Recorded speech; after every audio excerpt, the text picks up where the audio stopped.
आज हम बात करेंगे इतिहास की एक ऐसी शख्सियत की जिनका नाम सुनते ही हिम्मत और बहादुरी की तस्वीर जहन में बन जाती है। हम बात कर रहे हैं रानी लक्ष्मीबाई की। लेकिन सोचने वाली बात यह है कि आखिर ऐसा क्या हुआ कि महलों में पली बढ़ी एक रानी क्रांति की सबसे बड़ी मिसाल बन गई।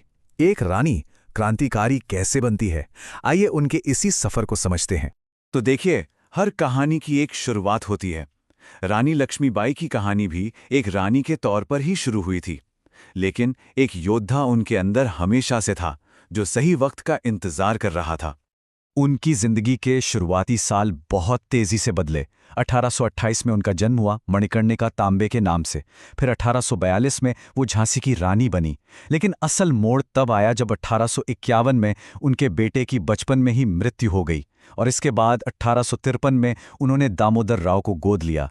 ये फैसला सिर्फ एक माँ का फैसला नहीं था, ये वो फैसला था जिसने उन्हें सीधे ब्रिटिश साम्राज्य के खिलाफ खड़ा कर दिया।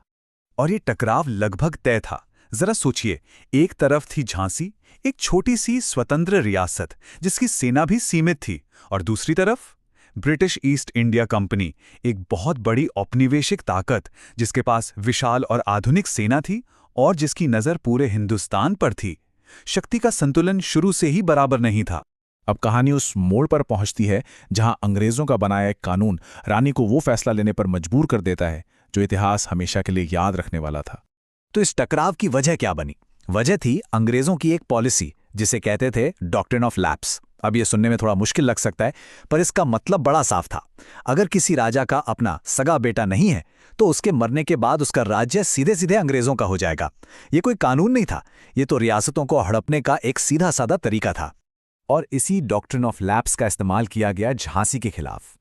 अंग्रेजों ने रानी के गोद लिए बेटे दामोदर राव को वारिस मानने से साफ इनकार कर दिया और हुक्म सुना दिया कि झांसी अब ब्रिटिश राज का हिस्सा होगी। इस हुक्म के जवाब में रानी ने जो कहा वो आज भी हमारे कानों में गूंजता है। सिर्फ चंद शब्द, लेकिन उनमें एक साम्राज्य को चुनौती देने की हिम्मत थी। उन्होंने कहा, मैं अपनी झांसी नहीं दूंगी। ये किसी रानी का जवाब नहीं था, ये एक विद्रोही का ऐलान जंग था। और यहीं से शुरू हुई झांसी की वो ऐतिहासिक घेराबंदी। 1857 के संग्राम की आग जब पूरे देश में फैली तो रानी लक्ष्मीबाई सिर्फ एक शासक नहीं बल्कि अपनी सेना की कमांडर इन चीफ बन चुकी थीं। लड़ाई बहुत भयंकर थी। ब्रिटिश फौज ने पूरे किले को चारों तरफ से घेर लिया, पर रानी और उनके सैनिकों ने हार नहीं मानी। 2 हफ्तों तक जबरदस्त टक्कर दी।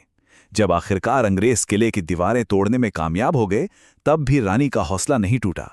रात के अंधेरे में अपने बेटे को पीठ से बांधकर वो दुश्मनों को चीरती हुई किले से बाहर निकल गई। ये कोई हार नहीं थी, ये तो जंग के अगले पड़ाव की तैयारी थी। और वो सिर्फ नाम की कमांडर नहीं थी, वो खुद किले की दीवारों पर जाकर सुरक्षा का जायजा लेती थीं, अपनी आवाज से सैनिकों में जोश भरती थीं और तलवार हाथ में लेकर मैदान में अपने सैनिकों के साथ लड़ती थीं। वो सिर्फ विद्रोह का नेतृत्व नहीं कर रही थी, वो खुद विद्रोह की आग बन चुकी थी। तो झांसी की लड़ाई भले ही खत्म हो गई थी, लेकिन रानी की जंग अभी बाकी थी, और यहीं से उनकी अमर कहानी का आखिरी और सबसे अहम अध्याय शुरू होता है। झांसी हाथ से चला गया था, लेकिन रानी का संकल्प नहीं टूटा था। उन्होंने तात्या टोपे जैसे दूसरे बड़े क्रांतिकारियों के साथ मिलकर फौज को दोबारा इकट्ठा किया और ग्वालियर के मजबूत किले पर कब्जा कर लिया। ये उनकी कभी हार ना मानने वाली जिद का सबूत था। पर अफसोस, ग्वालियर की लड़ाई ही उनकी आखिरी लड़ाई साबित हुई।